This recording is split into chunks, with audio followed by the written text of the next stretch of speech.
talk about leadership and psychology.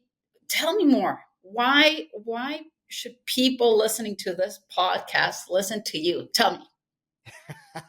Well, Elke, the fact is, we all have the things we're genius at. We all have the things we're great at. The problem is we don't communicate it very well. So what I teach people, both my corporate clients and my regular clients, is how to have the most amount of impact with the least amount of verbiage. And I do that through what I call neurostrategy. It's the combination of behavioral psychology, social psychology, and neurolinguistic programming to create the verbiage that works with exactly the way the human mind processes information. So you talk about conversational capacity. So tell me on a regular day, how does that help me, you, anyone else? Like, how do you do that? Well, think about how many conversations you have in a day. So just picture that number in your head. Now think about how many where you made an impact, and think about how many you had where they made an impact, that you actually remember what was said, what the takeaways were, what the action items were. And usually those two are out of skew. We usually think we communicate really well. And when we listen to other people, we often think, forgettable. So there's a mismatch there. Or the thing you're listening to them and you're like, yeah, I got it. And then, wait, what? Yeah. And it gets even worse, Elke, with things like DMs, emails, because we're always taught from the time we're a child, you never get a second chance to make a first impression. Right. And yet here we are with automated emails and AI making crappy impressions at the speed of light by the thousands. So what happened to that make a good first impression? Laziness is my feeling. Laziness took over. We get AI to write some garbage, and then we send it out through an automated process where we send it out to thousands of people. And we just hope that it sticks with one or two people. That is not a way to run a business. And you're adding more stress to people receiving that information, because I'm already oversaturated with information. You are, everybody is. And then you send weird stuff. You're not helping. Yeah, for sure. And if anything, you're making me not want to do business with you. But people, you know what? 20 years ago, treating sales as a number game was great. Yeah. But with the technology we have, with the new knowledge we have, with the psychological things that we can use, there's no excuse for sending out 1,000 emails and hoping 3 or 4 hit. There's literally no excuse for it, except laziness. Send all the hate mail to me, by the way. No, and you, yeah, for sure. I mean, you're making me think, because is it laziness, or is it also enhanced by constant stress and the inability or lack of determination or intention to sit down and say, okay, let's do one thing right, as opposed to shooting things right front and center to everyone that most likely everybody's already doing that themselves, and then they're just going to ignore you again. I think that could be it. I think it's also perspective.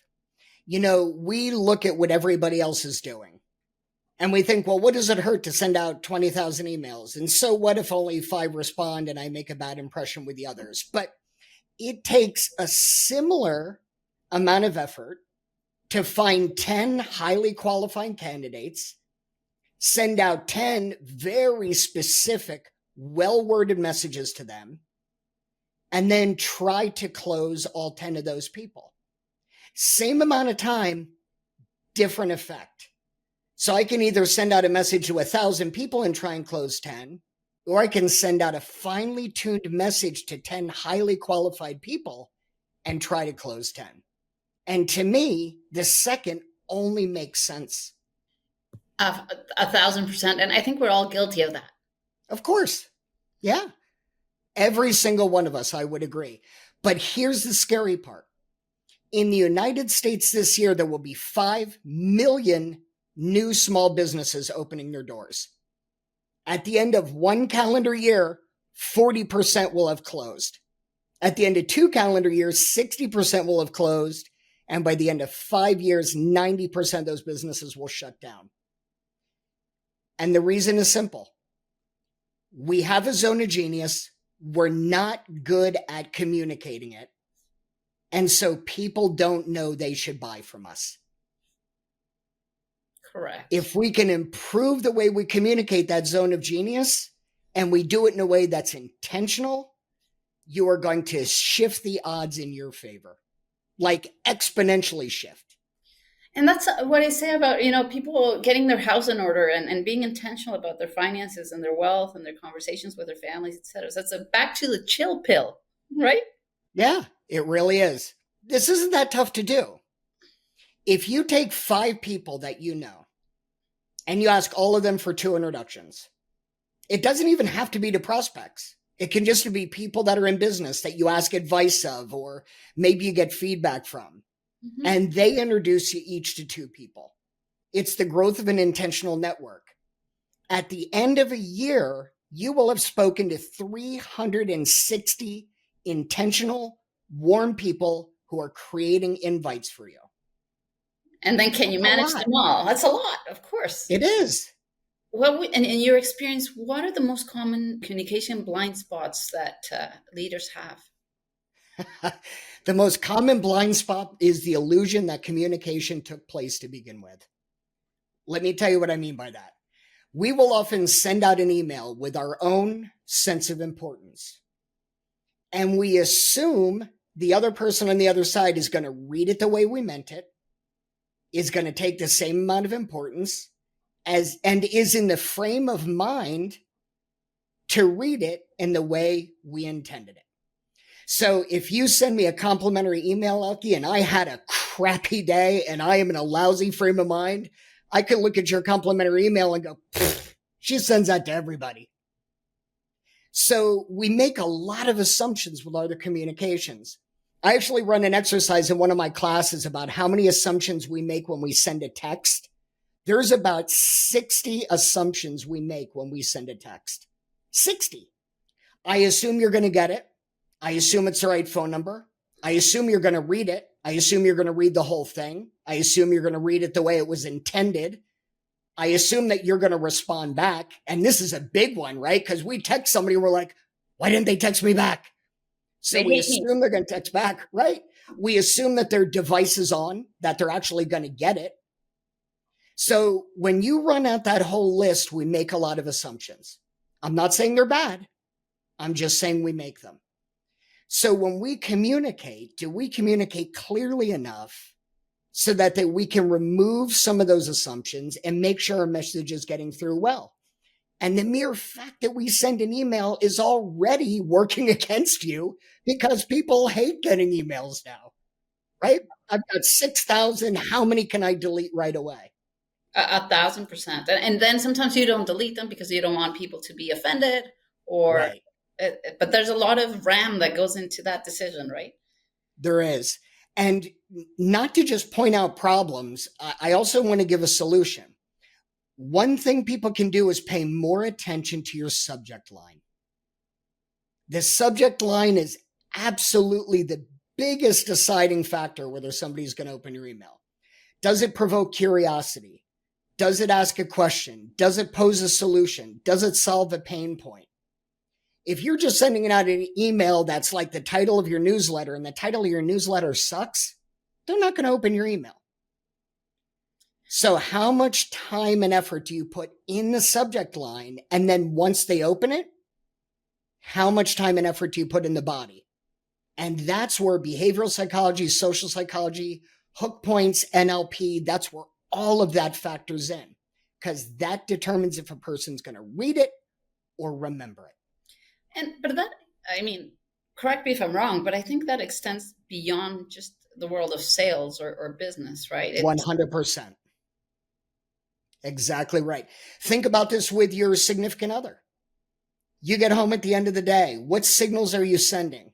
Are they receptive? If you come home and you're super excited, hey, I just got a promotion, and they found out that one of their friends, just got fired and they're down, your message isn't going to land right. Right.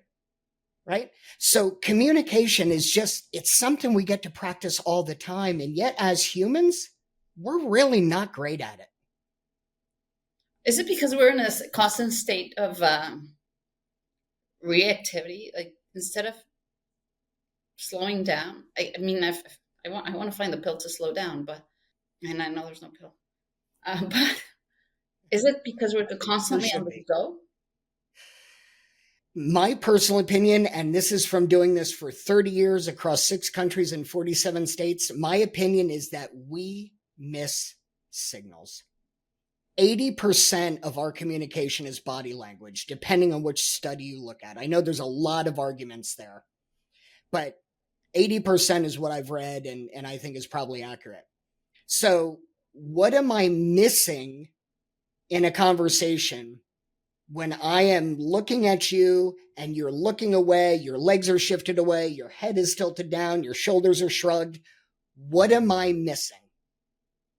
And the fact is, as humans, me included, we just want to talk. Let me tell you what I'm thinking. Let me tell you about my day. Hey, you know how my day was? So we don't look for those signals that say the person's involved, they're invested, they're not invested. And that's where my technique of neurostrategy comes in. First thing we look at is the signal. What is that person telling you just by nodding or not nodding or looking away? And how do I change that landscape so they'll be receptive? Is that what you call your window of tolerance, or is that unrelated or somewhat related? It could be. It could be. So what is the window of tolerance? How do you describe that? Well, it depends on where you're using it. If you look at window of tolerance, it's usually how much of a gap does there have to be before we look at it and we say that's not acceptable. And here's an example. And again, this is the way I define window of tolerance. So if somebody comes to me and they say, I'm going to sell you something for $9,000. And they say, but if you buy today, I'll give it to you at cost and I'll give it to you for 1,000. Okay. That's a huge window. And that level of gap of drop in price, I can't accept that. To me, that's my window of tolerance. Is the difference between what you're telling me and what I'm believing so different that I'm just not going to accept it? Is that what you meant by window of tolerance? Yeah. Well, but doesn't that make you suspicious that it drops so much? Yes, 100%, because it's outside that window for me. You know, you look at Amazon. If Amazon, when it first started, when it was just a bookseller, when it just had that crappy other logo that was really terrible, and when they were just selling books online, if they would have said to you, Elke, one day we're going to rule the world, we're going to have AWS, you're going to be able to buy anything under the sun, you would have gone, nah, Sure. I don't Mhm. think so. But once they grew to a certain stage, that piece of their business became inevitable. And so you became more tolerant or more believing of that outcome, right? And as a business owner, when I remember when you see young advisors or young people who just start their business, they have to earn credibility. And I guess that's why many businesses go bust the first year because they think they're going to hit it out of the park year one when people don't even know who they are. Yeah. As a matter of fact, one of the things you hear from people who write a book for the first time is they say, I thought it would sell more. We get our own perception of how that's going to be. And when we don't match to that perception, or when reality doesn't mirror the perception, we tend to get disoriented. And again, this comes back to how well do we communicate what we have to offer? I work with customers all the time and I'll ask them, what's your value proposition? They'll go on for a minute and a half to 2 minutes. And at the end of it, I'm still like, I'm still not sure what you do. So if we can hone that down, if we can make that have an impact, think about the difference in how much business we would get. Once they hone that down, how can leaders communicate not only their value proposition, but you're probably building a team that you want them to go at a certain pace. And there's a fine balance between what you can demand from people and your passion that drives the business. How do you communicate that to your team or your world in general, that it doesn't sound like you're micromanaging or pushing too hard, or what's the best way to communicate what you do to the world without putting pressure to fire hose feed them the information? Does I, that make sense, or am I thinking yeah, in my head? no, it makes complete sense. So I actually just wrote a book on this. I wrote a book called Own the Room: How to Communicate to Be Seen, Heard, and Respected. And it goes through this whole process. But to sum it up, without taking you through chapter by chapter, to sum it up, people need to be emotionally invested. So you need to get them emotionally invested in the moment. It can't be you do this because it's good for the business, or you do this because it's going to make the company look good. They've got to have an emotional investment. They also have to feel like they own the idea. So they have to feel like they gave a contribution, that part of what you're doing now is part of what they suggested. They need to know their place in the system. So, okay, if our job is to sell widgets, how does my job equate to revenue, to what we do? I mean, I'm just a guy that sits down and answers emails. So how do I contribute to the success? Because I want to be part of that. Right. And then the last piece is, how do you make your ideas their ideas? Because if you take my idea and run with it, you're only going to be halfway involved. But when it becomes your idea, you'll defend it to the death. I've always said for years and years and years, people do not get convinced. They just take it as their own idea and run with it. So you're not going to convince me, but if it's my idea, then I'm literally going to go and I'll run to the ends of the earth with it. So a lot of it is getting people emotionally involved, showing them where they fit, and then having them take it as their own idea. I know that's a broad level overview, but communication and leadership is not very soundbitey. Well, it's a little bit like when you're dealing with your children, right? Yes. If you there's a fine line. There's a point where I don't negotiate. But Oh yeah. Yeah, generally I have four kids speaking, too.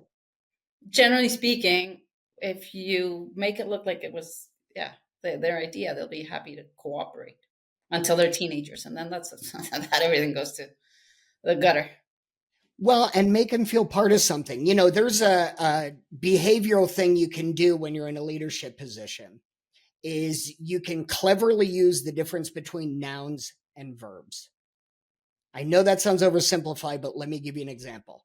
Yeah, So, what sounds more committed to dogs? I love dogs, or I'm a dog lover. I'm, I am.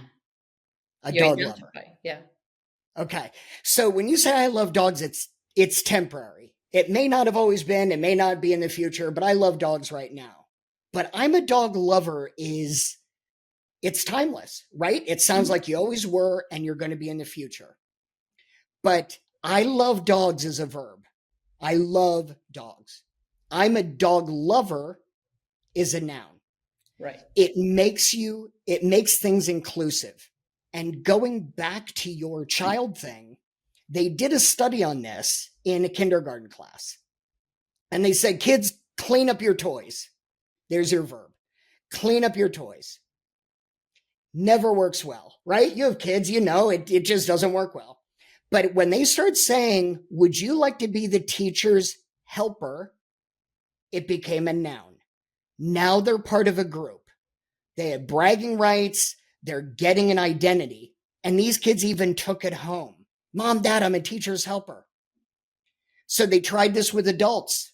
Out in the Midwest, they were having trouble with people coming out and voting. And so instead of saying, get out and vote, they said, be a voter.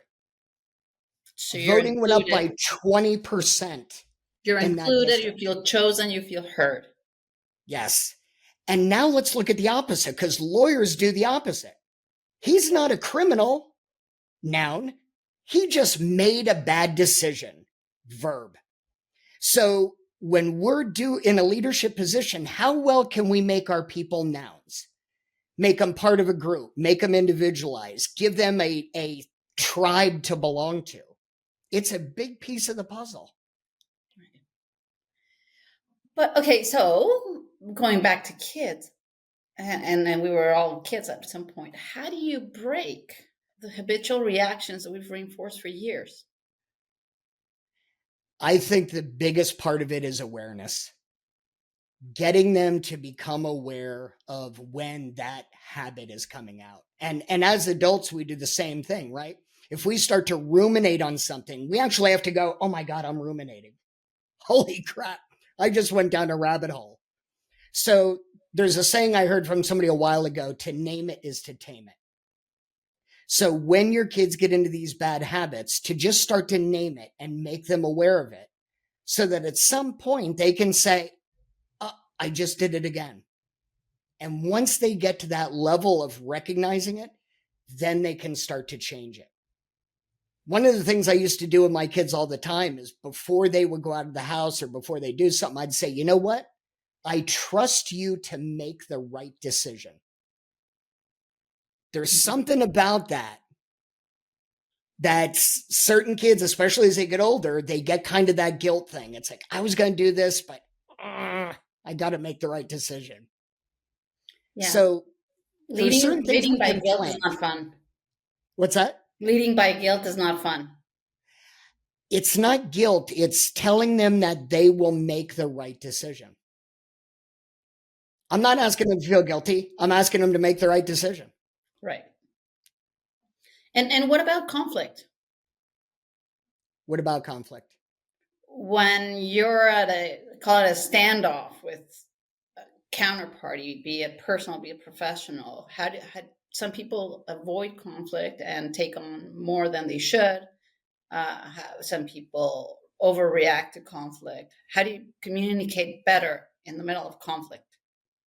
I think part of it, and again, this is a huge subject that could probably be a 5-hour podcast, but with conflict, to me, it's about naming where the conflict started. I'll give you a great example. I was in a group of doctors, and they had an emergency room thing, and there was a big conflict going on. And we went back to the moment, not when the conflict started, but when things felt off. So at what point did things just not feel right? Not that you guys started to fight, but when did they just start to feel out of kilter? And what you find sometimes, what you find with people, is that when they look at it and they get to start to trust their feelings again, and they're asked to find a source, it's a lot easier than asking them to resolve the conflict, because then they can see the stages that led to it. Again, this isn't a cure-all. This worked in that scenario. But many times it's finding the source, not dealing with the conflict. And when someone is in a position of power or perception of power, how does that distort communication? Well, I think, to me, people, you get that perception that they're in power, so you may not want to speak up. You may not want to give the full truth. You may want to say something that they're going to agree with, so you feel in sync with each other and you're not that squeaky wheel. So power is hard, and I think it's incumbent upon the person with the power to open up those communication lines. If you really want somebody to come in and you really want them to give the opinion, then when they give the opinion, you can't automatically smash it down. You have to assimilate it, talk about it, get the other person involved.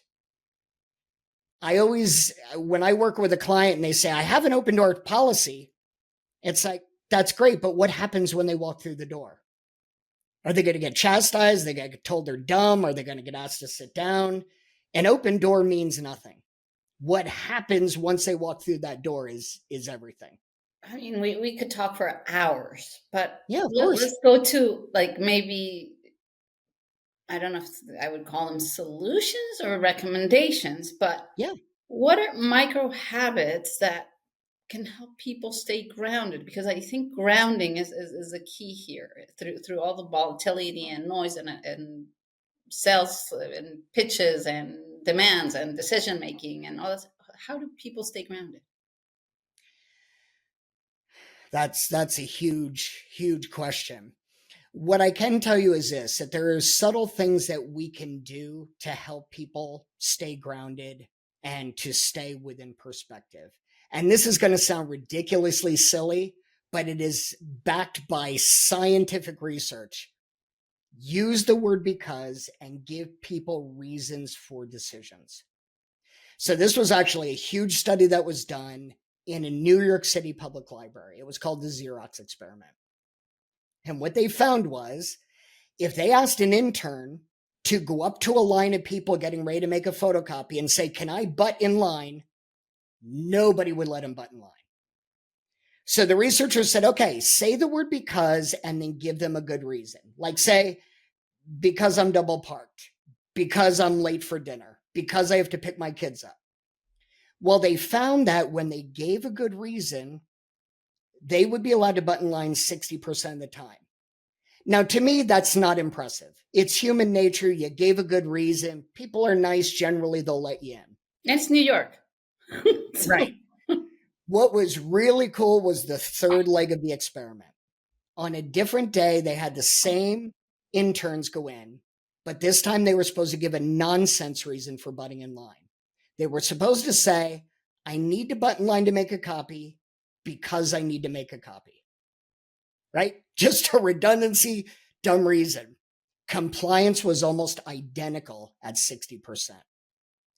So, what psychologists got out of this was that we are a very cause and effect society. When you're raising your kids, they're saying, "Why is the sky blue? Why don't fish drown? Why do I have to go to school?" And we're filled with because. So it's always cause and effect. So, one thing as leaders that we can do to help increase compliance is always give a reason. I need you to do this today because this is the positive benefit it's going to have. because I say so, it doesn't work, right? It's funny, there's actually a term for that. It's called ipsedixitism. It is because I say it is. That's actually a word. So, yes, that's not the greatest way to go. Do I'm it your because mother. I said so. Yeah. Yeah, I've tried that a few times and that didn't work. Yeah. Yeah, that usually gets crappy results. But we're human too, and I mean, we can think about how to best communicate and all the intentions are there. Yep. But we can also get tired and overthink. And how do you push decision making and reframing and repurposing or restating or I don't know requests, instructions, leadership, demands, and so on when you're exhausted? Yeah. It's a good question. And I'm not sure I have a great answer for you. The one thing I can say, and this is one thing I teach all my clients, is you are not going to be perfect all the time. As a matter of fact, if you're perfect 50% of the time, You're you're good. doing really good. So I always tell my clients at the end of the day, take 5 minutes, stand in front of the mirror and look at yourself and say, "I forgive you. It was a rough day today. You made some mistakes, but tomorrow, maybe you'll build off those mistakes and you'll be okay. And just forgive yourself before you go to bed." Again, it sounds woo woo and a little far out, but you would be amazed at how many people beat themselves up so severely that they just get worse. And a simple thing you can do at the end of the day is just forgive yourself. You're human. You're going to make mistakes. Did you learn anything? Good. Will you take it into tomorrow? Yes, I will. Well, then we're already ahead of the game. So you're technically helping people rewire their relationship with, and I always love the word failure. Hey, listen, people say that they're a product of their successes. I think we're a product of our failures. If 100%. we take our failures in the exact right way and we learn from them, the sky's the limit. I've made some significant life altering, life threatening failures along the way. And if you learn from it and you use it as a guidepost, you just become a better person. But the worst thing you can do is dwell on it and think, oh, I always do this, or oh, I'm always wrong. Got to change that self talk. It's a huge part of who we are and what guides us. So how do you how do you help people, or how can someone rebuild confidence after a period of doubt or burnout?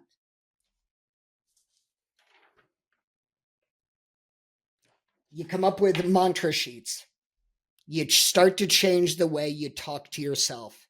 And it's got to be a reframe. So, a reframe is just taking a current thought and giving it from a different angle. And the one I always like to use is, let's say I go to the doctor and the doctor goes, Jake, you're sick and there is a 40% mortality rate with what you have. All right, that sounds pretty terrible. But the reframe is, all right, doc, so what you're telling me is there's a 60% chance I'm going to live and be just fine. So the reframe is everything. Can you take your doubts and concerns and reframe them? I'll give you an example from my own life. I'm 59. There are many times I've sat down and I've said, I'm just too old to change. I'm too old to start something new. I'm supposed to be winding down, getting ready. The reframe to that is, I am in the perfect position to start something new because I've failed a boatload of times. I know what works. I know what doesn't. If anything, now is the perfect time for me to do something brand new. But it's a reframe. And I encourage my clients, write them down. Say them to yourself in the morning. Say them to yourself before you go to bed. And if you can, fit one more time in the middle of the day. But if your brain recognizes it and understands it, it's going to start to change. Not overnight, but it will start to change. Yeah, I find I have friends that are like, oh no, I'm old. I'm approaching my 50s, or I'm in my 50s and I'm old. No, you're not. Well, if you Yeah. want to be, you are. But Well, I and think about how many people who were old when they got things started. I mean, Colonel Sanders from KFC, I think he was 58 before he started the KFC chain. So you're never too old. but it has to do a lot. I mean, obviously, economic or financial reasons, right, to make a venture work. But I think it has a lot to do with purpose and initiative and willingness to do something, like as opposed to just give up. Otherwise, to me, just get a job in the government and then wait till retirement and then die. Right. I had a client who wanted to start a new coaching business and she put it off and put off. And I said to her, why are you putting it off? She said, Jake, I don't want to be wrong when I consult with someone. I said, so what happens when you're wrong then? She said, well, I'm embarrassed and I'm then wrong and I have to save face. And my response back is, would you rather spend 5 minutes being wrong now or spend the next 10 years regretting that you never gave it a shot? And she said, I'd rather have the first one. I said, you're damn right you would. Nobody wants to feel the weight of regret bearing down on them for countless years later because they didn't go for 5 minutes of discomfort. 100%. And I think one of my coaches said, when you decide to retire, it's kind of like you're telling the universe that you're ready to send the parts back. So I like that. That's very well put.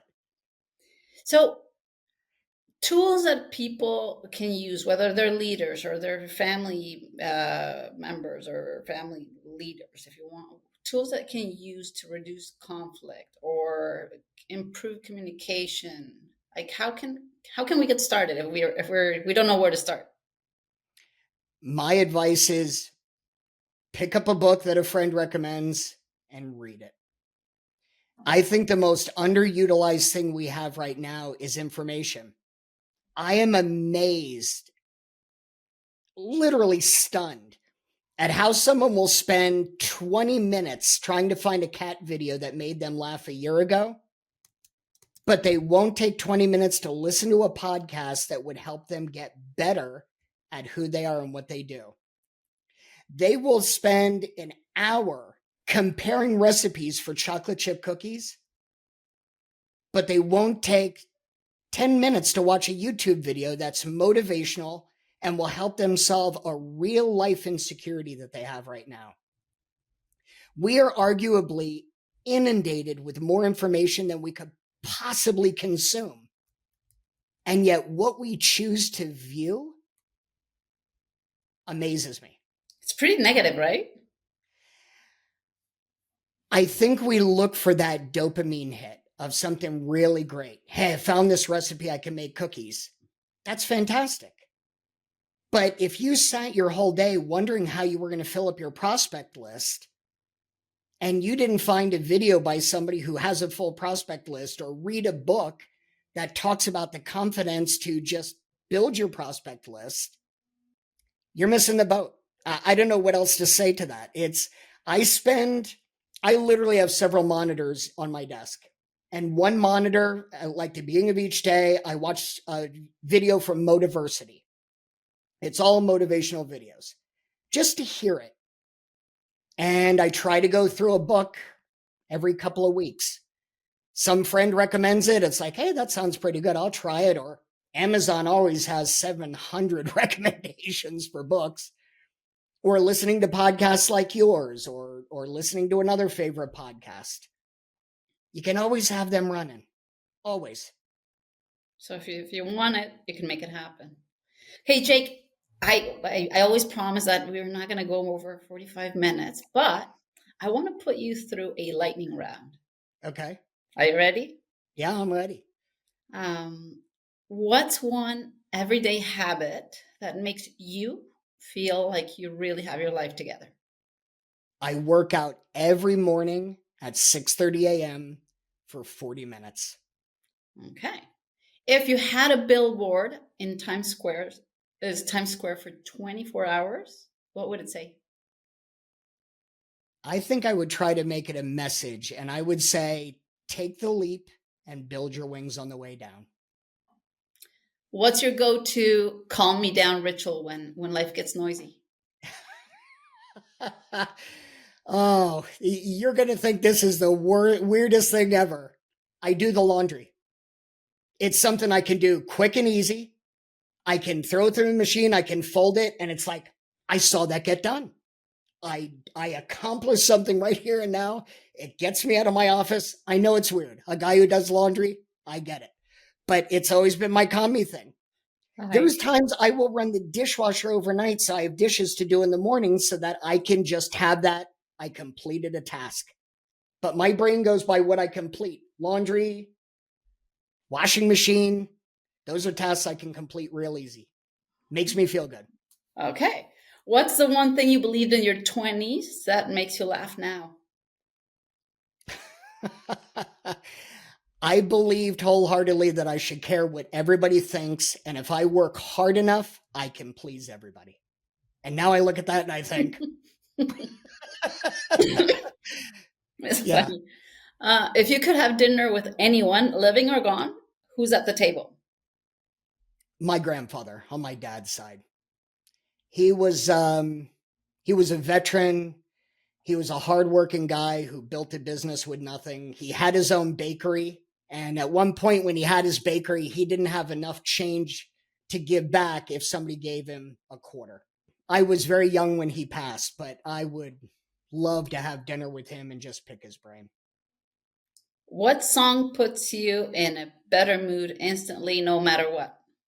The Secret of My Success by Night Ranger.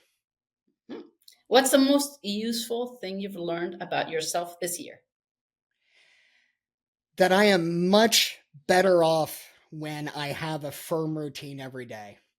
Like last year, I wasn't working out the regular time. I just fit it in where I could, and I didn't take my protein at the right time. I just fit it in where I could. And now this year, I have really hammered down a routine that I can just go through during my day that makes me feel better. So routine is what I need to thrive. If you could delete one annoying human behavior forever, what would it be? Assumptions. What's your guilty pleasure show or podcast that you're not ashamed of? I rewatched Ozark 3 times. Oh, I love Ozark on Netflix. Oh, I just love that show. So when I'm at a lack, I rewatch it again. What's the one thing that reliably makes your day better? My wife. That's lovely. She is the most amazing person I've ever met. Well, and you married her, so that's fantastic. You're winning there. I locked her down. Jake, thank you so much for being here. It was Thank super you. fun to have you. I hope I can have you again there's so much to talk about that I don't think we scratched the surface. But thank you for making the time. It was an honor being on your show. Thanks for having me. Thanks, Jake. To everybody listening, thanks for giving us your time. Jake, his insights, everything he says, if anything, spark your curiosity and your desire to communicate better with intention, lead with intention, or simply show up more fully for those who matter. Take a moment to reflect before you move on to the next thing and listen to what Jake said. This is where the real transformation starts. As always, if you're ready to get your house in order and build a life with more confidence and less chaos, reach out. We're here for you. Jake, thank you again, and Thank you. see you soon.